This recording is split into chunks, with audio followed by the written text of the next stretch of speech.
Raj Tarun and Lavanya ఈ వివాదం అనేది రోజుకి కూడా అంటే ఇది నెవర్ ఎండింగ్ టాపిక్ లాగా ఉందనమాట.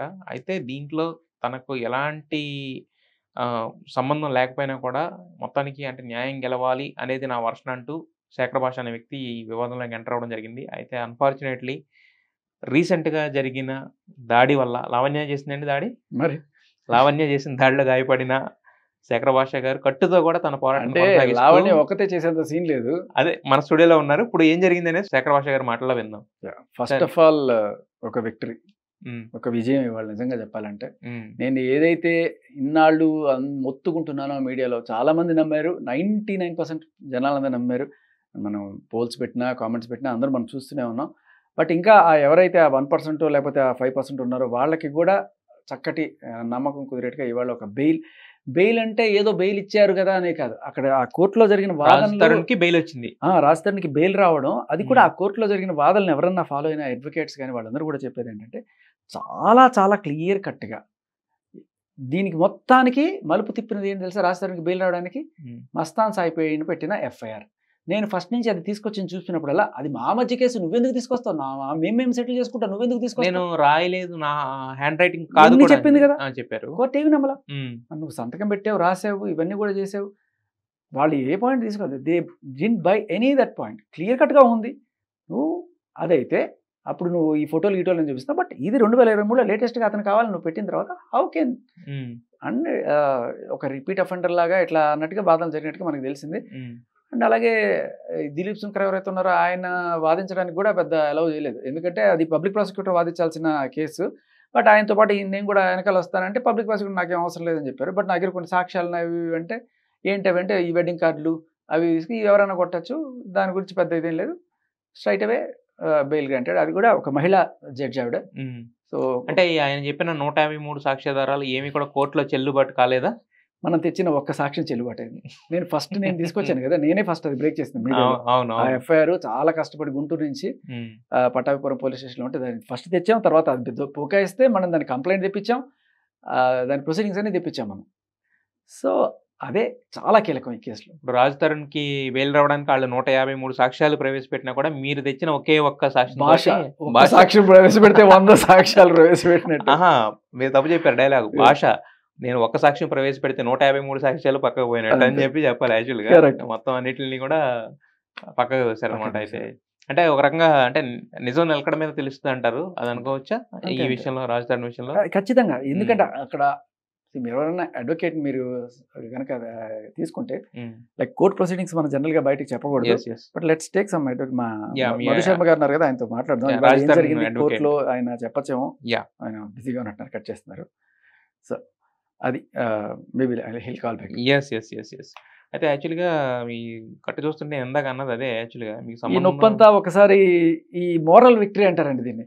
అంటే నెక్స్ట్ ప్రాసెస్ ఏమి ఉండబోతుందంటే, సరే అంత క్లియర్గా వాళ్ళందరూ నమ్ముతున్నప్పుడు అది it will go for a quash. ఇది తప్పుడు కేసు అని చెప్పి క్వాష్ చేసేస్తారు.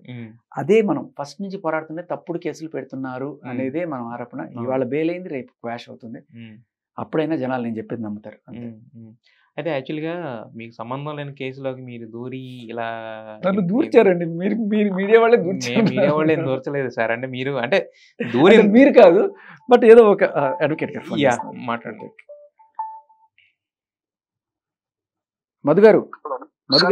మధు గారు నేను ఎన్టీవీ లైవ్ లో ఉన్నాను.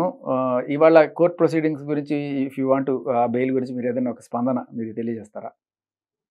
ఓకే, స్పీకర్ లో ఉందా? స్పీకర్ లో ఉంది సార్. మాట్లాడతారా? తారక్ ఉన్నారు, or if you are busy Raj Tarun గారికి బెయిల్ రావడానికి బెయిల్ వచ్చిందని తెలిసింది. దానికి ప్రధాన కారణం భాష గారు చెప్తుంది ఏంటంటే ఆయన పట్టాభిపురం పోలీస్ స్టేషన్ నుంచి సాధించిన ఎఫ్ఐఆర్, బయటికి తీసుకొచ్చిన ఎఫ్ఐఆర్ అంటున్నారు. సో దాని గురించి మీరు ఇవాళ కేసు గురించి మీరు ఎంతవరకు బయటికి చెప్పొచ్చు అనే పరిధిలో మీరు చెప్పండి దాని గురించి. లేదండి, నేను మీకు మొదటి నుంచి చెప్తూనే ఉన్నాము. అంటే ఇవాళ మీకు వాస్తవంగా మీకు మొదట్లోనే నేను చాలా చోట్ల భాషా గారు అయితే మేమైతే మొదటి నుంచి చెప్తుంది ఈవిడ మొన్నటి వరకు రాజ్ తరుణ్ గారితోనే ఉన్నానని చెప్పి తర్వాత మస్తాన్ సాయి గారి లవ్ ని యాక్సెప్ట్ చేశాము, మస్తాన్ సాయి గారితో ఎఫ్ఐఆర్ చేశారు ఆయన మీద కూడా అని చెప్పేది అది చాలా పెద్ద అలిగేషన్స్ మస్తాన్ సాయి గారి మీద కూడా పెట్టి ఆయన మీద ఎఫ్ఐఆర్ చేయడం జరిగింది. అదే అంశాన్ని కూడా కోర్టు వారు పరిగణించడం జరిగింది. అంతకు ముందు ఉన్నటువంటి ఎఫ్ఐఆర్లు కూడా కొన్ని చూడటం జరిగింది కోర్టు వారు, దాన్ని పరిగణలోకి తీసుకున్నారండి. అవన్నీ చూసుకున్న తర్వాత గౌరవ హైకోర్టు వారు ఇవాళ బెయిల్ మంజూరు చేయడం జరిగిందండి. అయితే యాక్చువల్‌గా లావణ్య అప్పుడు ఈయన బయటకు తీసుకొచ్చినప్పుడు దాని మీద చెప్పింది కదా! ఇది నా సంతకం కాదు, ఇది నా రైటింగ్ కాదు, ఇది ఎంత తప్పుడు ఎఫ్ఐఆర్ అని చెప్పింది కదా! మరి కోర్టు దాన్ని ఆవిడ వాదనలేమి అసలు పట్టించుకోలేదా? సార్ అది చాలా పెద్ద అలిగేషన్ అండి. పోలీస్ డిపార్ట్మెంట్ ఎవరితో సంబంధం లేకుండా ఈవిడ గారి కంప్లైంట్ లేకుండా ఏమీ లేకుండా పోలీస్ డిపార్ట్మెంట్ వారు ఎఫ్ఐఆర్ చేశారనేది అది చాలా పెద్ద ఎలిగేషన్. అది వాళ్ళు న్యాయపరంగా పోరాటం, మరి మస్తాన్ సాయి గారు దానిపై న్యాయపరంగా పోరాటం చేసి ముందుకు వెళ్తారా వీళ్ళు చేస్తారా అనేది చూద్దాం. అలా అయితే కనుక డిపార్ట్మెంట్ లో ఉన్నటువంటి చాలా మంది అక్కడ సస్పెండ్ అవ్వాల్సిన పరిస్థితుల్లోకి ఉద్యోగాలే పోతాయండి. అయితే కేసులు ఫ్రేమ్ చేసి ఒక మనిషిని హెరాస్ చేయడం అంటే వాళ్ళ ఉద్యోగాలే వెళ్ళిపోతాయి. అయితే దిలీప్ సుంకర గారు మెయిన్ పాయింట్ ఏంటంటే ఫస్ట్ నుంచి కూడా నా దగ్గర 153 సాక్ష్యాధారాలు ఉన్నాయి అని చెప్పేసి చెప్తా వచ్చారు. మరి దాంట్లో ఇప్పుడు శేఖర్ భాష తీసుకొచ్చింది ఒకే ఒక ఎఫ్ఐఆర్, ఆయన 153 సాక్ష్యాల్లో ఏ ఒక్కటి కూడా బలంగా నిలబడలేకపోయిందా? అవన్నీ వారు ఏం సబ్మిట్ చేశారు కోర్టుకి మరి వారికే తెలియదు. వాళ్ళు ఇంకా పూర్తి స్థాయిలో ఆధారాలు సబ్మిట్ చేయమని కదా కోర్టు వారు అడిగింది. అది మ్యాటర్ ఆఫ్ ట్రయల్ అండి. అది ఇంకా వారి అడ్వకేట్ వారిని ఎలా గైడ్ చేస్తారు, లీడ్ చేస్తారు అనేది అది వారి ఇష్టం అండి. అది ఎందుకంటే ఇవాళ మనం కోర్టు వారికి ఉన్నంతలో మన దగ్గర ఉన్నాయి మనం చూపించడం జరిగింది. దాంతో ముందస్తు బెయిల్ అనేది గ్రాంట్ చేశారు. అంతే అండి. Okay sir, okay. మరి శేఖర్ భాష గారి మీద భౌతిక దాడి జరిగింది, మరి దాని మీద ఏమైనా కేసులు ఏమైనా ముందుకెళ్తున్నారా లేకపోతే? ఆ రోజు చెప్పాం కదండి, ఆ రోజు శేఖర్ భాషా గారి మీద అంత అటాక్ జరిగిన తర్వాత ప్రాణహానికి జరిగినంత అటాక్ జరిగింది. ఆల్మోస్ట్ అటెంప్ట్ టు మర్డర్ లాంటి అటాక్ అది. దాని మీద ఆ రోజు ఇమీడియట్ గా వారిని హాస్పిటల్ జాయిన్ చేయడము, అక్కడ ఆ నైట్ హాస్పిటల్ ఎమ్మెల్సీ కూడా అవడం జరిగింది. దాని తర్వాత వారు ట్రీట్మెంట్ తీసుకోవడం కూడా జరిగింది. అదే రోజు జూబ్లీ హిల్స్ పిఎస్ వారు హాస్పిటల్ వచ్చి శేఖర్ భాషా గారి కంప్లైంట్ తీసుకోవడం కూడా జరిగింది. ఆ కంప్లైంట్ మీద కూడా ఇప్పుడు లావణ్య గారి మీద ఏం ఎఫ్ఐఆర్ అవుతుందో చూస్తాము. వీళ్ళు ప్రొసీడ్ లీగల్ అండి. మేము మొదటి నుంచి చెప్తూనే ఉన్నాం దీనిపైన. మేము దీంట్లో లీగల్ గానే ప్రొసీడ్ అవుతాము. మేమేమి దుర్భాషలాడటం కానీ, తొందరపడి నిందలు వేయడం కానీ, మేము సహనాన్ని కోల్పోయి మాట్లాడడం కానీ, ఏది తప్పుడుగా మేము మాట్లాడడం కానీ ఏమీ జరగం. ఖచ్చితంగా మేము అన్ని లీగల్ గానే ప్రొసీడ్ అవుతాం. ఆ సహనంగా వెయిట్ చేసి న్యాయం కోసం పోరాడతాం. ఓకే అండి, thanks for your response on this. Sir, మొత్తానికి అలా అయితే ఒక నైతిక విజయం అనేది సాధించారనమాట. అయితే ఇద్దరు మగాళ్ళని కాపాడు. ఫస్ట్ ఒక మస్తాన్ సాయి అతను అంటే వాళ్ళు సెల్ఫ్ గోల్ వేసుకున్నట్టు వాళ్ళే వచ్చి మస్తాన్ సాయికి మాకు అంతా మేము బై అదే ఫ్రెండ్స్ మాకు ఏ గొడవలు లేవు అని చెప్పి వాళ్ళు సభాముఖంగా ఒప్పుకున్న తర్వాత ఆ ఒక్క వీడియో చాలు మస్తాన్ సాయి రేపు అక్కడ పట్టాపురంలో పోయి చూడండి సార్ ఏం లేదని చెప్పింది కదా ఏమై ఇప్పుడు నా మీద కేసు ఎట్లా పెడతారు, ఆ రకంగా మస్తాన్ సాయి కేసు పోయింది. అండ్ ఆ ఎఫ్ఐఆర్ తోటి ఈయన కేసు కూడా పోయింది. సో 2 birds at 1 shot సాధించింది శేఖర్ భాష. అంటే ఇద్దరు మగాళ్ళని కాపాడని ఒక తృప్తి అయితే అదే సార్, అంటే మీ పోరాటం ఫస్ట్ నుంచి అదే కదా. అయితే యాక్చువల్గా లావణ్య విషయంలో చూసుకుంటే కనుక మీరు నిజంగా ఇందాక చెప్పినట్టు మీకు సంబంధం లేని గొడవలతో ఈయన ఇంత కట్టుతో అలా ఏం జరిగింది ఏంటి, ఆ చెప్పుతో కొట్టిన దగ్గర నుంచి ఇక్కడ వరకు ఏం జరిగింది మీరు చెప్పండి. ఎందుకంటే మిగతా వాళ్ళందరూ కూడా బిట్స్ అండ్ పీసెస్ ఆ ఛానల్లో ఇగో పరిగెత్తుకుంటూ వచ్చింది, ఎగిరిగిరి కొట్టింది, ఇలాంటివి తప్ప నుంచి ఏమీ లేవు. ఒరే రాస్తాను వెనకాల నువ్వు నిలబడ్డావు, లేకపోతే ఇంకెవరి మీద నువ్వు నిలబడి నీ వెనకాల ఎవరు ఉంటారా నేను చూసుకోవాలి, నా వెనకాల ఎవరు లేరు. ఆ రోజు అర్ధరాత్రి అయింది, అది కూడా 12 గంటలకి చీకట్లో ఇలా ముసుగు దొంగలాగా దాడి చేస్తే, అంటే ముసుగేం వేసుకోలేదండి, ఓపెన్ గానే వచ్చింది ఆవిడ. బట్ అర్ధరాత్రి 12 గంటలు ఎక్కడ అది ఒక ఛానల్ 12 గంటలకు కూడా మీరు ఇంటర్వ్యూలు కూడా ఇస్తూనే ఉన్నారు. లేదు యాక్చువల్ గా పాపం 2 రోజుల నుంచి ఆవిడ ఫాలో అప్ చేస్తుంది. ఇంకా లేడీ, అందులోనూ ఆవిడ లేడీ అయ్యింది, నేను ఎంత వెయిట్ చేస్తానంటే ఇంకా బాగుండదు. ఇప్పుడు తారక్ వెయిట్ చేస్తాను, రేపు వేస్తాను తారక్ అని చెప్పారు. పాపం లేడీ అని నేను రెస్పెక్ట్ తోటి వెళ్ళాను నేను ఆవిడ దగ్గరికి. సో వెళ్తే ఇక వెళ్ళింది కాసేపట్లో అలా తలుపు ఇంటర్వ్యూ చేస్తున్నాం, ఇప్పుడు మీరు చేస్తున్నట్టు ఆవిడ నన్ను ఇంటర్వ్యూ చేస్తుంది. తప్ప ఆవిడ ఫోన్ మోగుతుంది. అంటే నేను చెప్పాను, ఆవిడకి ఫోన్ ఎత్తి ఆవిడతో ఇప్పుడు నాకు బూతులు తిట్టించి ఇలాంటి చిల్లర ప్రోగ్రామ్స్ నేను రాలేదండి, మీరు కావాలంటే ఆ తర్వాత మాట్లాడుకోండి ఆవిడతో, ఆవిడ వర్షం ఏదో తీసుకోండి, నాకు ఇలా చిల్లర పంచాయతీలు నాకు అవసరం లేదు అని చెప్పి వెళ్ళి నేను కాల్ ఎత్తను అని చెప్పింది. బట్ అలా ఎత్తున్నట్టు కోటింగ్ 10 సార్లు. సరే ఆవిడ వదిలేసిన తర్వాత ఇంటర్వ్యూ ఈజ్ గోయింగ్ ఆన్. ఈ లోపల ఒక 10 నిమిషాలు పావు గంట జరిగింది. ఆ లోపల వచ్చేసింది ఆవిడ. వచ్చేసి మరి స్టూడియోలో నుంచి అంత వరకు ఎట్లా వచ్చిందో తెలియదు, వాళ్ళు అలౌ చేస్తేనే వస్తారు కదా. వచ్చేసి దబ్బ తీ తలుపు తీ శేఖర్ భాష ఇంట్లో వాళ్ళని అమ్మ తిట్టడం, ఇలా అన్ని దారుణమైన బూతులు మాట్లాడడం, థ్రెటనింగ్ అనమాట, లిటరలీ థ్రెటనింగ్. అంటే నేను ఇంకా సరే బయటికి వెళ్తాను, ఏం చేస్తాను చూద్దాం అండి అంటే, లేదండి వద్దు, ఇప్పుడు గొడవ అవుతుంది, మీరు ఆగండి, ఇట్స్ డేంజరస్ అని చెప్పి ఆపింది. సరే కాసేపు అయింది, నేను చెప్పాను లైవ్ ఉన్నంతసేపు ఆవిడ అరుస్తుంది, లైవ్ ఆపేసి చూడండి అన్న. లైవ్ ఆపేస్తే ఆవిడ అరుపులు కూడా వెళ్ళిపోయింది. సో బేసికలీ ఆ కవరేజ్ కోసం ఆవిడ చేస్తున్న పాటలు ఏమో అనిపించింది. మొత్తానికి వెళ్ళిపోయిన ఒక 5 నిమిషాలు అయిన తర్వాత సరే ఇప్పుడు వెళ్తాను, లేట్ అయిపోయింది, అప్పటికే 12 అయిపోతుంది.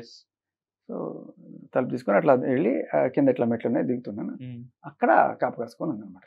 అట్లా తక్కువ దయ్యంలాగా ఆ మెట్ల మీద ఇలా 2 చెప్పులు పట్టుకుని ఇట్లా చెప్పులు ఇట్లా 2 చెప్పులు తీసుకుని బేసికలీ అదే అంటున్నాను. ఇప్పుడు ఆవిడ నన్ను చేతులతో కొట్టి అంత శక్తి ఆవిడకి లేదు. ఆవిడ ఏదో రకంగా ఆవిడ విషయాలన్నీ బయటకు తీసుకొస్తున్నందుకు ఆవిడ కసి. అది రెండోసారి కదా చెప్పులతో కొట్టడం. అంటే అప్పుడు తగలలేదని పాపం ఆవిడ ఫీల్ అవుతుంది, ఏదో రకంగా తగలాలి అని ఆవిడ. సో ఆ రోజు కూడా తగిలినట్లు లేదు నాకు. బట్ బేసికలీ ఇట్లా వేసింది, నేను తప్పుకున్నాను, ఇట్లా ముందుకు వెళ్తున్నాను వెళ్దామని వేసి తప్పుకునే తోసారు. నాకు చాలా కోపం వచ్చింది అప్పటికి. మా అమ్మని మా నాన్నని బూతులు తిడుతోంది. చెప్తే తడిస్తే మనకి ఎట్లా ఉంటుంది. బేసికలీ దెబ్బ కాదు, అహం దెబ్బ తింటది కదా. తోసి నేను గట్టిగానే పడింది. ఇంకా ఈ లోపల వాళ్ళు ఆల్రెడీ తెచ్చుకున్న గుండగాళ్ళు ఎవరైతే ఉంటారో రెడీగా ఉన్నారు. ముగ్గురున్నారు. నేను ఫస్ట్ నోటీస్ చేయలేదు. ఫస్ట్ ఒకడు వచ్చాడు, ఆడపిల్లను కొడతారు అని చెప్పి వచ్చి పట్టుకున్నాడు. నేను పట్టుకొని తోసాను. అట్లా మెట్ల దగ్గర నుంచి పార్కింగ్, ఆ పార్కింగ్ లాట్లో అట్లా చిన్న పెనుగులాట జరిగింది. తర్వాత ఇంకోటి వచ్చాడు, ఇంకోటి మీద పడ్డాడు. తర్వాత ఇంకోటి వచ్చాడు. ఇంకా నేను కంప్లీట్లీ డౌన్, ఇట్లా గట్స్ అంతా రాసుకుపోయింది, బర్రాన్ని ఇక్కడ రాసుకుపోయింది మొత్తం. ఆ టైంలో ఒకటి మోచి ఇక్కడ వెళ్ళింది కరెక్ట్గా. సో చేతికి ఏం కాల, చేతికి ఊరికే దూకుంది, కానీ దీనివల్ల నేను వేసుకోవాల్సి వచ్చింది. కాలర్ బ్రేక్ అయిందా? బ్రేక్ కాలే, టేర్ అయింది. ఓకే. సో తర్వాత అప్పుడు నాకు ఇమ్మీడియట్గా తెలియలేదు, ఏదో లైట్గా నొప్పిగా ఉంది. నేను టక్కుమని అలాగే బయలుదేరి ఇంట్లో వాళ్ళని కూడా అలర్ట్ చేశాను, కింద సెక్యూరిటీని అలర్ట్ చేశాను, ఎవరన్నా వస్తారని జాగ్రత్తగా ఉండండి అని చెప్పాను. పోలీస్కి ఫోన్ చేశాను, 100కి పంచకోటికి ఫోన్ చేసి ఇట్లా జరిగింది సార్ అంటే సరే అన్నారు వాళ్ళు. తర్వాత ఈ లోపల ఇంకా హాస్పిటల్కి బయలుదేరేసి, నేను ఇంకా డ్రైవ్ చేసే పరిస్థితుల్లో ఫ్రెండ్స్ వచ్చారు, కార్లో హాస్పిటల్కి తీసుకెళ్ళిపోయారు. అక్కడ ఇంకా ఎమ్మెల్సీ చేశారు. అప్పుడే పోలీసులు వచ్చారు, జూబ్లీ పోలీసు వాళ్ళు వచ్చారు. ఒక 3 days పట్టిందా మీకు అంటే ఈ మాత్రం బయటికి రావడానికి? మీరు 3 days పట్టిందా కాదు, 30,000 పట్టిందా అని అడిగారు. 30,000 బిల్ అయిందా? ఇంకా మిగతా అన్ని కలిపి 50,000 దాకా బిల్ అయింది. ఓకే. మరైతే ఇప్పుడు ఆ తర్వాత రోజు ఆమె కూడా బయటకు వచ్చి నా ప్రైవేట్ పార్ట్స్ మీద కొట్టాడు, దాడి చేశాడు. అది ఇప్పుడు మీరు అడిగారండి, నేను చెప్తున్నాను సిచ్యువేషన్ ఏంటి, ఏం జరిగింది, ఆవిడ ఎప్పుడు వచ్చింది, నేను ఎప్పుడు, ఏం గొడవ జరిగింది, మనకి సాక్ష్యం కూడా చాలా క్లియర్గా ఉంది. ఆవిడ ఎంత అరాచకంగా గొడవ చేసింది, అక్కడికి వచ్చినది బెదిరించింది, భయపెట్టింది, అంత చేసింది ఆవిడే. నేను దాడి చేసేటైతే నేను ఆవిడ దగ్గరికి వెళ్ళాలి, నేను ఆవిడ ఇంటికి వెళ్ళానా? లేదు కదా. ఆవిడ నా మీద వచ్చి దాడి చేస్తే నేను కొట్టించుకోవాలా? చెబుతూ కొట్టించుకోవాలా కామ్గా, మన డిఫెన్స్ ఉండదా? సో నేను అదే చేశాను. దానికి మళ్ళీ పోయి కేసు పెట్టి, అయితే ఆడవాళ్ళు అయితే సెల్ఫ్ డిఫెన్స్ అంటారు, బట్ ఆమె అయితే దాన్ని ఇంకా వేరే విధంగా వాడుకున్నాను. అదే అంటున్నాను. ఇప్పుడు ఆవిడ ఎక్కడైనా సరే, ఏ ఇంటర్వ్యూలో అయినా సరే, నేను పలానా ఛానల్కి పలానా టైంలో వెళ్ళినప్పుడు అని చెప్పింది, ఏమి చెప్పదు. శేఖర్ భాష నా మీద దాడి చేశాడు, ఎప్పుడు ఏమిటి, ఎందుకు, ఎలా, ఏం లేదు, అంతే. దాడి చేశాడు, ఎక్కడ కొట్టాడు, ప్రైవేట్ పార్ట్స్ మీద కొట్టాడు, అది కొట్టాడు, ఇంకా వాళ్ళు కేసులు పెట్టుకోవడానికి కావాల్సిన సెక్షన్లకు కావాల్సిన అన్ని పెట్టుకుంటారు కదా. బేసికలీ నిజంగానే నేను అంత దాడి చేసి ఉంటే ఆవిడ ఫస్ట్ హాస్పిటల్ కదా పరిగెత్తాలి, పోలీస్ స్టేషన్ పరిగెత్తింది, మీడియా వాళ్ళకి చూపించింది. ఆవిడ ఏ హాస్పిటల్కి వెళ్ళాలా? వెళ్ళింది నేను, ఖండించుకుంది నేను. 3 రోజులు ఉంది మీరు, మరి పోలీసులు కేసులు పెట్టేది నా మీద. మళ్ళీ అదే అంటున్నాను. మరి పోలీసులు వచ్చి ఏమన్నారండి? తీసుకున్నారు, నా కంప్లైంట్ తీసుకున్నారు, చెప్పాను జరిగిందంతాను అదే రోజు రాత్రి. సో మరి ఏమైందో నేను వెళ్ళి, ఆవిడ కంప్లైంట్ తీసుకోలేదా? మరి లేడీ కంప్లైంట్ కదా, లేడీ కంప్లైంట్ వెంటనే ఎఫ్ఐఆర్ అయిపోద్ది. అది మన అదే కదా నా పోరాటం. నోటీసులు ఇచ్చారా మరి మీకు? నాకు లేదు, నాకు ఇంకా రాలేదు. వాళ్ళు ఆల్రెడీ ఎంక్వైరీ చేసుకుంటారు కదా. అది పెట్టిన సెక్షన్స్ కూడా ఏదో కొంతమంది వాళ్ళని మోస్తున్న టీవీ ఛానల్ వాళ్ళు చాలా భారీగా, శేఖర్ భాషకి 5 ఏళ్ళు జైలు శిక్ష, ఉరిశిక్ష చేసేయండి నాకు. మరి అలా ఉంది పరిస్థితి. అంటే ఏం లేదు, భయభ్రాంతులకు గురి చేసి ఏదో రకంగా కాంప్రమైజ్ తీసుకురావాలనేది. ఎందుకంటే నాకు తర్వాత కూడా కాల్ చేశారు, ఎందుకు సార్ ఈ కేసులని ఎందుకు, ఇంకా మీరు ఆ అమ్మాయి గురించి బయటికి తీసుకురావకండి, ఆ అమ్మాయి మీ గురించి ఇంకేం చేయదు. డబ్బులు ఏమైనా ఇస్తా ఉన్నారు? డబ్బులు కాదు, వదిలేద్దాం, కేసు వాపస్ తీసుకుంటారు, మనం ఏం మాట్లాడకూడదు. అది అయిపోయింది. నేను తగ్గల, పెట్టుకోండి, మీకు ఏ కేసు పెట్టుకోండి, ఏం చేసుకోండి. ఈ తర్వాత ఎఫ్ఐఆర్ ఇదని బెదిరించారా, చేసుకోండి, ఏమైనా చేసుకోండి. తర్వాత ఇప్పుడు న్యూస్ ఛానల్లో పెద్దగా ఇచ్చేసి, అమ్మో నాకు ఏదైనా అయిపోతుందని నేను భయపడిపోయి, అమ్మో నాకు భయం వేస్తుంది సార్, 5 ఏళ్ళు జైలు శిక్షణ తట్టుకోలేను సార్ అని చెప్పేసి నేను వెళ్ళి ఆవిడకి లొంగిపోవాలన్నమాట. సమస్యలే. ఓకే. ఇవాళ జరిగింది కదా, నేను ఇప్పటిదాకా తీసుకొచ్చింది న్యాయం ఉంది అని చెప్పి ఇవాళ న్యాయస్థానంలోనే ప్రూవ్ అయింది. వేరే వాళ్ళని కూడా బయట తీసుకురావడం అనేది జరిగింది Preethi and that is the key అండి. వీటన్నిటికీ కూడా అస్సలు కారణం అక్కడే. అప్పటిదాకా ఏదో బూతులు తిడుతూ ఇది చేస్తున్న వాళ్ళు ఒక్కసారి ప్రీతి వాంగ్మూలం ఇచ్చింది మన వచ్చి చెప్పింది అనగానే ఒక్కసారి రంగు మారిపోయింది మొహంలో. అంటే ఒక అమ్మాయి తనంతటికి తానే వచ్చి, ఒక చిన్న పిల్ల, తండ్రి లేని పిల్ల వచ్చి ఇట్లా నాకు ఈ అమ్మాయి అలవాటు చేసింది డ్రగ్స్, నా జీవితం అంతా ఒక 1.5 year నాశనం చేసింది, నేను సూసైడ్ చేసుకునే పరిస్థితి దాకా వచ్చింది, అన్ని ప్రూఫ్స్ కూడా ఉన్నాయి అమ్మాయి దగ్గర. ఆ అమ్మాయి సూసైడ్ చేసుకున్న రోజున పెట్టిన ఇన్స్టాగ్రామ్ పోస్ట్ ఈవిని ట్యాగ్ చేస్తూ ఇవాళ అమ్మాయి వచ్చిందని చెప్పడం కాదు, ఆ రోజున పోస్ట్ కూడా ఉంది. సో ఇలా అన్ని ప్రూఫ్స్ అమ్మాయి దగ్గర ఉన్నాయి. They going to submit to police. But కాకపోతే ఏంటంటే లావణ్య కొన్ని వీడియోలు రిలీజ్ చేయడం అనేది జరిగింది, ప్రైవేట్ వీడియోస్ ఆఫ్ ప్రీతి. అంటే ఆమె ఎలా ఉంది, ఏం చేసింది, ఆమెకి ఏమేమి అలవాట్లు ఉన్నాయి అని చెప్పేసి. సో మరి అంటే ఈ డేటా కలెక్షన్ ఇదంతా ఎలా ఇదైంది? చాలా మంచి క్వశ్చన్. ఎలా చేసింది డేటా కలెక్షన్? ఇదే ఆవిడ ఇప్పుడు మీరేం చేస్తారు, మీరు ఒక యాంకర్, నేను ఒక ఆర్జే, ఆవిడ ఏం చేస్తుంది, డేటా కలెక్షన్ చేస్తుంది. అంటే జస్ట్ మీకు సంబంధించిన పర్సనల్ డేటాలు ఇవన్నీ సెన్సిటివ్ డేటాలు అన్ని తీసుకొని బ్లాక్మెయిల్ చేయడమే పని. సో బేసికలీ ఈఎంఐ డేటా ఆవిడ దగ్గరికి ఎలా వచ్చింది అనేది క్వశ్చన్, ఫస్ట్ క్వశ్చన్. కాకపోతే మన వాళ్ళందరూ కూడా ఇదంతా మానేసి గూట్లే అంటే ఏంట్రా అని అడిగే క్వశ్చన్ అడుగుతారు తప్ప విషయం తెలుసుకోవాలి. అమ్మాయి ఏదో వీడియో పెట్టింది, దాంట్లో అమ్మాయి ఏదో బూతులు మాట్లాడుతుందో, లేకపోతే అమ్మాయి పాస్ట్ అఫైర్సో, లేకపోతే అమ్మాయి పబ్లో ఏదో డాన్స్ చేస్తుందో, ఇలాంటి 4-5 వీడియోలు పెట్టింది. సో దీంతో ఆవిడ ఏం చెప్పాలనుకుంటుంది, నాకు ఒకటైతే అర్థమైంది, ఇట్లాంటి వీడియోలన్నీ ఆవిడ నీ దగ్గర ఉన్నాయి, ఇన్నాళ్ళు ఇవి పెట్టుకొని బ్లాక్మెయిల్ చేసావు. అదే కదా ఆవిడ కంప్లైంట్లో కూడా మెన్షన్ చేసింది, సార్ ఇవి పెట్టుకొని నన్ను దారుణంగా బ్లాక్మెయిల్ చేస్తుంది, ఆ అమ్మాయి గురించి నాకు రక్షణ కల్పించండి, ఆ అమ్మాయి మీద తగు చర్యలు తీసుకోండి. ఆ అమ్మాయి ప్రూవ్ చేసుకుంది టైం అండ్ అగైన్. ఎందుకంటే మీకు వచ్చిందో లేదో తెలియదు, బట్ చాలా మందికి ఆవిడ ఫోన్ నంబర్ నుంచే ఈ డీటెయిల్స్ అన్ని కూడా వచ్చినాయనే సాక్ష్యాలు, స్క్రీన్ షాట్స్ కూడా అన్ని మన దగ్గర ఉన్నాయి. So literally she's blackmailing her. కాకపోతే ఇప్పుడు ఆ అమ్మాయిని ఎవరన్నా సరే ఆ వీడియోలు చూసి ఆ పబ్ లో డాన్స్లు ఏంటి, ఆ బూతులు ఏంటి, ఆ గంజా ఏంటి అని అనుకునే వాళ్ళందరికీ నేను చెప్పే సమాధానం ఏంటంటే, ఇవన్నీ కూడా అమ్మాయికి అలవాటు చేసింది ఎవరు? ఆ అమ్మాయి అక్క అని చెప్పి నీ దగ్గరికి వచ్చి నువ్వు ఏదో భవిష్యత్తు కల్పిస్తావు, ట్రావెల్ బ్లాగ్స్ చేద్దాం అని చెప్పి నీ దగ్గరికి వస్తే, నువ్వు నీకన్నా 10 ఏళ్ళు చిన్నపిల్ల, 11 ఏళ్ళు చిన్నపిల్లని ఇన్ని రకాల అలవాట్లు చేసి ఇన్ని రకాలుగా చెడగొట్టడమే కాకుండా ఆ వీడియోలు కూడా తీసుకొని అవి దగ్గర పెట్టుకొని ఇవాళ ఆ అమ్మాయిని డిఫేమ్ చేయడానికి నువ్వు చేస్తే, ఆ అమ్మాయి నీ నుంచి తప్పించుకుపోయి, ఈ అమ్మాయి కబంధ హస్తాల నుంచి తప్పించుకుపోయి ఇది సూసైడ్ చేసుకునే టైంలో ఆ అమ్మాయి వాళ్ళ అమ్మాయిని తీసుకెళ్ళి ఏమంటారు దాన్ని రీహాబిలిటేషన్ కేంద్రం చేర్పిస్తే కొన్నాళ్ళ నుండి దాని నుంచి బయటపడింది అమ్మాయి. బయటపడి ఇంకా అసలు ఈ అమ్మాయి ఫోన్ చేస్తూ ఉంటుంది, అమ్మాయి దగ్గర ఉంది కాబట్టి ఏదో బెదిరించి చేస్తూ ఉంటుంది, ఖచ్చితంగా వెళ్ళాలి, ఎందుకంటే ఒక చిలికత్త కావాలి అమ్మాయికి, డ్రగ్స్ చేసేటప్పుడు అమ్మాయి కంపెనీ కావాలంట, ఈ అమ్మాయి చెప్పిన విషయం అది. సో ఇప్పుడు ఒక డ్రగ్ ఏదో ఉంటుంది, మెత్తో ఏదో తీసుకుంటే అది 24 గంటలు కొన్నిసార్లు 2-3 రోజుల పాటు మేల్కొని ఉంటారంట. అలా మేల్కొన్నప్పుడు మనకి పక్కన ఇంకొక తోడు లేకపోతే వాళ్ళకి పిచ్చి వస్తుంది. సో పక్కన ఎవరైనా ఉండడానికి వీళ్ళని అలవాటు చేస్తారు, వాళ్ళు పక్కన పెట్టుకొని వాళ్ళతో పాటు ఎంజాయ్ చేయాలన్నమాట బేసికలీ.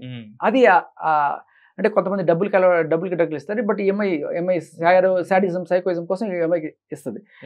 సో ఈ అమ్మాయి నుంచి తప్పించుకోవడం, రీహాబిలిటేషన్కి వెళ్ళి బయటకు వచ్చిన తర్వాత కూడా నేను బెంగళూరులో ఉన్నాను, అక్కడ ఎక్కడో ఉన్నాను, ఇప్పుడు నేను బతుకుతున్నాను అక్క అంటే, లేదు హైదరాబాద్ రా, తొందర రా, నాకు రా, ఇవన్నీ చేస్తుంటే అమ్మాయి తప్పించుకోవడానికే ట్రై చేసింది మ్యాక్సిమం. ఆ టైంలో కూడా she was being nice to her. ఎవరు? ప్రీతి అనే అమ్మాయి మంచిగానే మాట్లాడుతుంది. ఎందుకు అంటే వీళ్ళ బాయ్ ఫ్రెండ్ ఫోన్ ఏదైతే ఉందో అది అమ్మాయి దగ్గర తీసుకుంది, అది కూడా ఒప్పుకుంది ఆవిడ ఒక లైవ్ లో. ఎందుకు తీసుకున్న అబ్బాయి ఫోన్ అంటే వాడు నాకు 50,000 ఇవ్వాలని చెప్పింది. ఎంత గడు ఆన్సర్ మనకు అర్థమైపోతుంది ఎవరికైనా సరే. సరే ఒప్పుకుంది, అమ్మ ఆ ఫోన్లో ఉన్న సెన్సిటివ్ డేటా లీక్ చేసి. సో నేను అనేది అదే, ఇప్పుడు ఈ అబ్బాయి ఒక మంచి బతుకు లీడ్ చేస్తూ మారిపోయి తనలాగా ఇంకెవరు కాకూడదని ముందుకు వచ్చిన అమ్మాయిని డీఫేమ్ చేసి భయపెట్టి మళ్ళీ లోపలికి పంపించాడు. అది కూడా జరగకపోతే ఆ అమ్మాయి ఎవరో ధైర్యం చూసుకుని, నా ధైర్యం చూసుకుని వచ్చింది అమ్మాయి, నన్ను కొట్టించి ఆ అమ్మాయి ధైర్యాన్ని తగ్గించడం. అమ్మో వాళ్ళమ్మ అదే మాట నాతోటి, మీకే ఇలా జరిగిందండి ప్రీతి సంగతి, అమ్మ నా ప్రాణం పోయినా నేను ప్రీతిని రక్షించుకుంటాను, ఆ అమ్మాయిని సేఫ్ సైడ్లో పెట్టాము, ఎక్కడ మీకు ఏం టెన్షన్ లేదు. అందుకని అమ్మాయిని మీడియా ముందు కూడా రాకడం కారణం అదే. ప్రీతి మీ అండర్లో ఉందా? నా అండర్లో లేదు, బట్ తెలిసిన వాళ్ళు సెక్యూర్డ్ గానే ఉంది. మీ త్రూ మీ అంటే మీ ద్వారా మన లాయర్ ఉన్నారు, వాళ్ళందరూ కూడా మాట్లాడి ఒక సెక్యూర్డ్ ప్లేస్ లో ఉంచారు వాళ్ళని.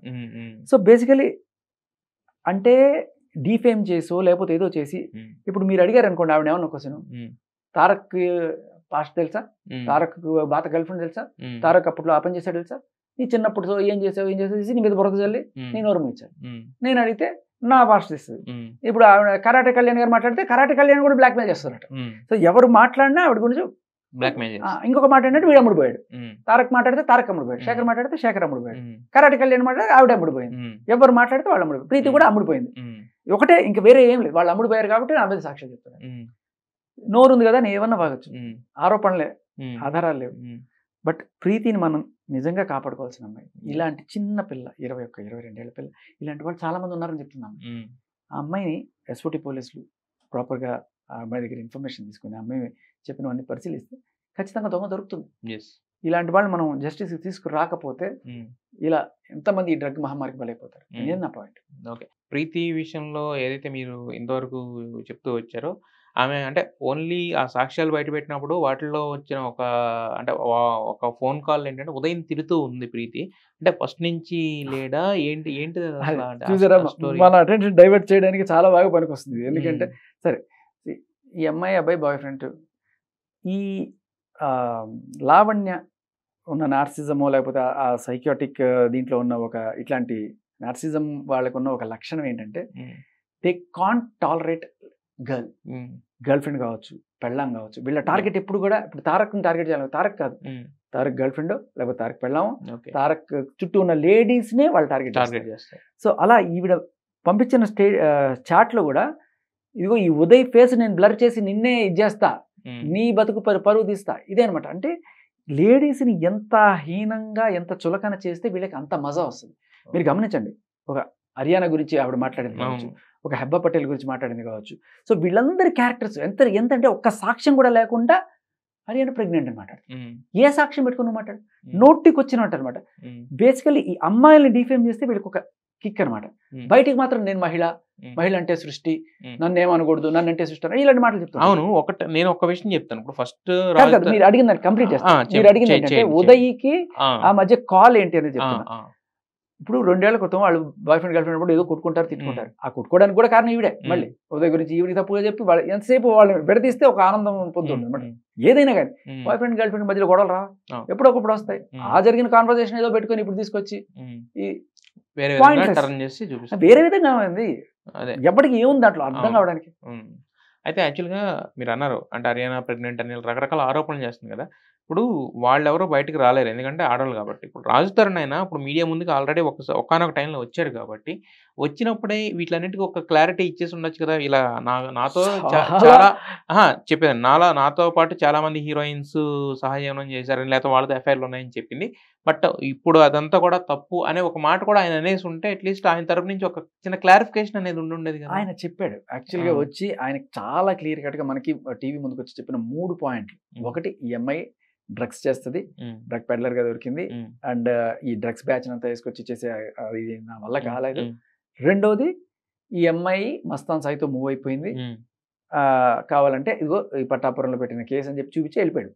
మూడోది, నేను ఈ అమ్మాయితో 2017 నుంచి అసలు ఫిజికల్ గా లేను, ఎప్పుడో మా మధ్య బ్రేకప్ అయిపోయింది అని చెప్పాడు. సో ఈ 3 పాయింట్లు ఆయన మనకి చెప్పేసి వెళ్ళిపోయాడు. మరి మీరు హర్యానాతో కానీ వీళ్ళతో, ఎందుకంటే ఇప్పుడు వాళ్ళ మీద వేసిన నింద మాపుకోగలిగింది వాళ్లే కదా. మరి హర్యానాతో కానీ లేకపోతే మీకు అందుబాటులో ఉన్న హీరోయిన్ ఎవరితో కూడా మాట్లాడే ప్రయత్నం చేయలేదా? చేశాను. అంటే హర్యానా అంత అంటే పారిపోయి పిరికితనంగా ఉండే అంత అమ్మాయి కాదు యాక్చువల్గా, షీజ్ ఎ డేర్ గర్ల్ కదా. అప్పుడు మరి ఆ అమ్మాయి చెప్పే ప్రయత్నం ఏం చేయలేదా? లేదంటే ఎందుకంటే అంటే ఒక హీరోయిన్, నేను మీకు జరిగిన ఒక ఇన్సిడెంట్ చెప్తాను. హర్యానా బిగ్ బాస్ లో ఉన్నప్పుడు ఈవిడ ఇలాగే నిన్న 4 గుండాలు వేసుకొని వచ్చి 3 గుండాలు వేసుకొచ్చి నా మీద ఎట్లా దాడి చేస్తుందో అలాగే కొంతమంది గుండాగాళ్ళు వేసుకొని హర్యానా వాళ్ళ ఇంటి మీద పడి హర్యానా వాళ్ళ ఇంట్లో ఉన్న ఫర్నిచర్ మొత్తం ధ్వంసం చేసింది. ఓకే, మీకు కావాలంటే ఏదో ఒక రోజు హర్యానా బయటకు వస్తుంది, ఆ రోజు మీకు దాదాపు 7 లక్షలు 8 లక్షల ఫర్నిచర్ మొత్తం ధ్వంసం చేసి స్టైల్గా అదే బాల్కనీలో కూర్చొని అక్కడ సిగరెట్ ఎంజాయ్ ఏదో కొట్టి ఆ వీడియో కూడా తీసుకొని వెళ్ళిన బాపత్ అనమాట. అంటే డ్రగ్ మాఫియా పవర్ ఏంటో మీకు అక్కడ అర్థం చేసుకోవచ్చు. కరెక్ట్. కానీ హర్యానా బిగ్ బాస్ నుంచి బయటకు వచ్చిన తర్వాత కదా రాజు తరుణ్తో సినిమా చేసింది. తర్వాత అదే అంటున్నాను, ఇది జరిగింది ఎప్పుడంటే హర్యానా బిగ్ బాస్ లో ఉన్నప్పుడు వాళ్ళ ఇంటికి వెళ్ళి బెదిరించి మరి ఏం చెప్పిందో హర్యానా నాకు డబ్బులు ఇవ్వాలని చెప్పిందో, లేకపోతే నాకు రాజ్కి సంబంధం ఉంది మధ్యలో హర్యానా ఎందుకు వచ్చిందనో, లేకపోతే ఏ గొడవ చేసిందో తెలియదు. బట్ ఆ చేసిన గొడవ అయితే అది అలా వెళ్తూ హర్యానా ఫోన్ కూడా గుంజుకున్నాడు. నేను తీసుకెళ్తున్నాను ఫోను అది ఇదని చెప్పి ఆ సిమ్ కార్డ్ ఏదో తీసేసి హర్యానా ఫోన్ తీసుకెళ్ళింది. అమ్మాయి డేటా అంతా అందరి ఫోన్లు గుంజుకోవడం, డేటా పెట్టుకోవడం, బ్లాక్మెయిల్ చేయడం, ఇదే పని. సో ఇదే అంటున్నాను, ఈ గూండాలను వేసుకొని వెళ్ళి మీద పడి కొట్టే ఇది మీరు గమనించండి. నిన్న నాకు జరిగిన ఇన్సిడెంట్, అంతకుముందు రాజ్ తరుణ్ వాళ్ళ మదర్ వాళ్ళకి వెళ్ళి ఇదే రకంగా, కాకపోతే అక్కడ గూండాలు లేరు, కెమెరామెన్లు ఉన్నారు. సో అక్కడ లేకపోతే హర్యానా తోటి ఇదే బేసికలీ గుండాలను వేసుకెళ్తా దౌర్జన్యం చేస్తాం. ఎన్నిసార్లు అండి. ఇంతకుముందు మీరు గమనిస్తే ఇలాంటి ఇన్సిడెంట్ ఇంకో చోట రాజ్ తరుణ్ ఏదో యాక్సిడెంట్ చేశాడని, ఆ యాక్సిడెంట్లో ఎవరో రాజా రవీంద్రకి ఫోన్ చేసి ఏదో డబ్బులు అడిగారని చెప్పి మీరు అది వినుంటే పాత కదా. దాంట్లో ఆ అడిగిన వాడు ఎవడైతే ఉన్నాడో వాడింటికి వెళ్ళి ఇదే రకంగా గోడాల్లో రోడ్లు వేసుకుంటే పచ్చి బూతులు వాడు పిల్లల్ని కూడా చంపేస్తానని చెప్పి బెదిరిస్తే ఆయన నెక్స్ట్ రోజే TV9 ముందుకో దేని ముందుకు వచ్చి ఆయన చెప్పాడు, ఏం దౌర్జన్యం అండి ఇది, ఆవిడ టెర్రరిస్టా, మాఫియా దానా, లేకపోతే ఏంటి అలా చేస్తుందని చెప్పి. Basically that is she. ఇవన్నీ కూడా ఆన్ రికార్డ్ ఉన్నాయి మనకి. మరి అయితే మీకు ఇన్ని సాక్ష్యాలు మీ కళ్ళ ముందు ఉన్నప్పుడు మీరు పెట్టిన కేసుల్లో ఒక కేసు ఈమె డ్రగ్ తీసుకుంది అనే దాన్ని ప్రూవ్ చేయడానికి ఒక కేసు పెట్టొచ్చు కదా, మీరు ఎందుకు పెట్టలా? వెళ్ళింది కదా. అసలు యాక్చువల్గా నిన్న నాకు నిజంగా చేయి సహకరించలేదు, టక్కుమని ఆ రోజు బుర్ర కూడా పనిచేయలేదు. ఆవిడ పోలీస్ స్టేషన్కి వెళ్ళే టైంలో నేను కూడా అక్కడికే వెళ్ళి ఖచ్చితంగా డ్రగ్ తీసుకునే వాళ్ళ బిహేవియర్ అది. లేకపోతే ఎవరు అరుస్తారు? ఒక స్టూడియో, అది కూడా న్యూస్ ఛానల్ ముందుకు వచ్చి దబ్బ దబ్బ దబ్బ అర్ధరాత్రి తలుపులు బాదడం ఏంటి, ఆ అదరగండం ఏంటి అంటే అర్ధరాత్రి సరే గొడవపడ్డానికి ఒక ఆడది అలా వచ్చి చేస్తుందంటే ఏ రేంజ్ లో ఆవిడ విచక్షణ కోల్పోయి అలా అరుస్తోంది. అంత విచక్షణ కోల్పోవడానికి కారణం డ్రగ్సా, మందా, ఏదో ఒకటి చేసింది. మందు నువ్వు కొట్టు తప్పలేదు, మందు కొట్టి జనాలు కొడితే అది తప్పు కదా. మందు కొట్టి కామ్గా ఇంట్లో పడుకో, మందు కొట్టి డ్రైవింగ్ చేసావు వీధిలోకి వచ్చి జనాలు కొడతా ఉంటే కాదు కదా. ఇప్పుడు ఆవిడ కంప్లైంట్ ఇవ్వడానికి వెళ్ళినప్పుడు did police test whether she is drugged or she is alcohol? ఎందుకంటే that behaviour clearly points that she is addicted drugged or alcohol. They should take it. అయితే మరి ఇప్పుడు మీరు ఇంత చెప్తున్నారు, ఇప్పుడు అంటే ఆ రోజు కేసు కూడా అప్పుడు మీరు ఎల్లుంటే బాగుండని చెప్తున్నారు. బట్ మరి పోలీసుల సైడ్ మీరు పెట్టినప్పుడు మరి వాళ్ళు దానికి ఏమి రియాక్షన్ ఇచ్చారు? ఇప్పుడు మీరు ఇప్పుడు చెప్పారు ఇలా కొట్టింది నన్ను అని చెప్పినప్పుడు మరి మీరు దాంట్లో మెన్షన్ చేశారా డ్రగ్ తీసుకున్న? నాకు అప్పుడు టక్కుమని ఐడియా కూడా రాలేదు. నేను జరిగింది మాత్రం చెప్పాను, వాళ్ళు రాసుకున్నారు. అంటే ఆవిడ డ్రగ్ తీసుకుందా లేదా అనేది పోలీసులు చెప్పాలి. నాకైతే డౌట్ వచ్చింది ఆ బిహేవియర్ వల్ల. మరి వాళ్ళు అది రాసుకున్నా లేదో కూడా తెలియదు, నేను చెప్పినట్టు కూడా గుర్తులేదు నాకు. బట్ నాకు తర్వాత తట్టింది అది ఖచ్చితంగా డ్రగ్ బిహేవియర్ అని చెప్పి. అయితే మరి ఇప్పుడు రాజ్ తరుణ్ ఆల్రెడీ ముందస్తు బెయిల్ కూడా వచ్చింది, ఒక చిన్న ఊరట లభించింది అతనికి ఈ కేసు నుంచి. సో మరి మాట్లాడారా తర్వాత రాజ్ తరుణ్? మాట్లాడాను. Next will be quash. So quash చేస్తారు. ఇది తప్పుడు కేసు అని ప్రూవ్ చేయడమే నాకు ఇంకా అతిపెద్ద విజయం అవుతుంది అది. ఆ విజయంతో నేను ఇదిగోండి చూడండి ఢిల్లీ ఇలా మీరు వాళ్ళకి కల్పించిన ప్రత్యేక సెక్షన్లో లేకపోతే వాటి వల్ల మగాళ్ళ జీవితాలు ఎలా హింసింపబడుతున్నాయి, ఎంత నరకం అనిపిస్తున్నారు, ఎంత రక్కస్ జరిగిందని ఒక నెల రోజుల్లో మీడియాలో అన్నిట్లో నా మీద చెప్పులతో దాడి, ఇట్లా దాడి, బూతులు తిట్టడం, ఫ్యామిలీ ఇంత నరకం కూడా చూసాం కదా. జస్ట్ బికాస్ నేను మహిళ, నాకు చట్టాలు ఉన్నాయి, నేను కేసులు పెడతా. ఇది మార్చుకోవాలనేది, దీని ద్వారా నేను ముందుకెళ్తా. ఇది అంటే నేను అడిగేది రాజ్ తరుణ్ రియాక్షన్ ఏంటి, ఏమన్నాడు ఆయన? Raj Tarun is happy, very happy. ఏం మాట్లాడాడు ఆయన? He went through all the court proceedings, చూస్తూ ఉన్నాడు. చాలా అంటే నేను తెచ్చిన ఎఫ్ఐఆర్ ఎంత ఉపయోగపడింది అనేది అక్కడ చాలా క్లియర్ కట్ గా ఆయన మెన్షన్ చేశారు. అండ్ వాళ్ళ మాటలు కూడా విన్నట్టు he thank me and that all. He is happy. And maybe కాసేపట్లో రేపు ఖచ్చితంగా మీడియా ముందుకు వచ్చి షేర్ హిస్ వస్తాడా? మీడియా ముందుకు వస్తారా? రెడీగా ఉన్నాడు. అయితే యాక్చువల్గా మీరు బిగ్ బాస్ 7 అనేది ఇంకో నెల రోజుల్లో స్టార్ట్ అవుతుంది. మరి మీరు వెళ్ళే అవకాశం ఏమైనా ఉందా? వస్తే వెళ్తారా వెళ్ళరా? వస్తే వెళ్తానండి, కానీ అప్పటికి పరిస్థితులు ఎలా ఉంటాయో తెలీదు. ఈ చేయి ఉరుకుతుందా, ఈ చేయి ఉంటుందా, ఏముంటుందో తెలీదు. బట్ ఏదైనా వస్తే వెళ్తాను.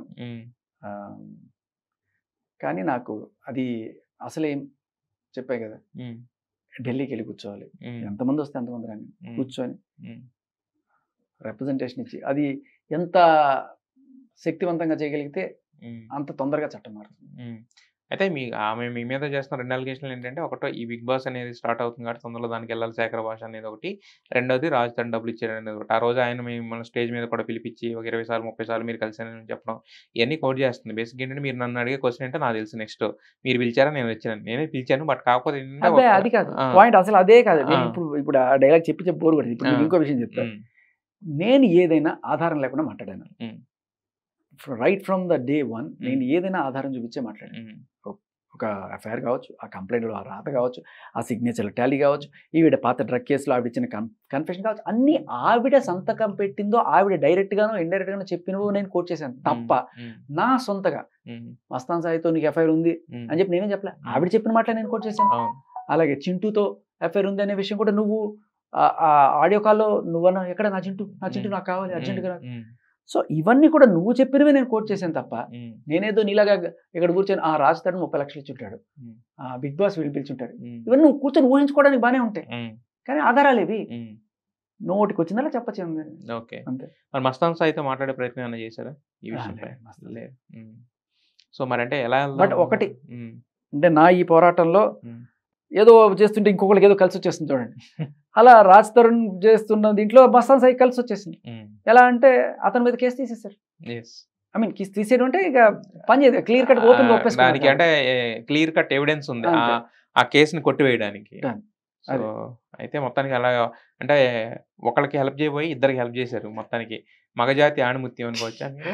వాళ్ళకి హెల్ప్ చేయబోయి అదే మరి ఏముందండి, మీ ఫ్రెండ్ రాజ్ తరుణ్ చూస్తే he'll be very happy and దానికి కూడా ఏదోటి ఆయనే చేస్తాడు.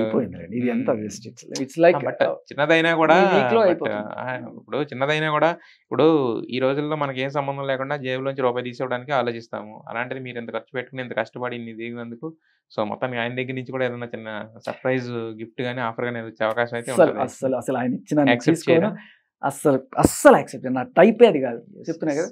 అది మొత్తానికి అయితే మీరైతే చెప్తుందంటే హానెస్ట్ పోరాటం అంటున్నారు. దాంట్లో ఫస్ట్ తొలి విజయం కింద రాజ్ తరుణ్ కేసు ఏదైతే ఉందో ఆయన ముందస్తు బెయిల్ అనేది మంజూరు చేయడం అనేది జరిగింది. సో ఆయన లాయర్ గారితో కూడా మనం మాట్లాడాం కాబట్టి సో మొత్తానికి మీకు అంటే ఈ కేసు ఎలా నడిచినా ఏమైనా దెబ్బ నుంచి మాత్రం త్వరగా కోలుకోవాలని కోరుకుంటున్నామండి. Thank you.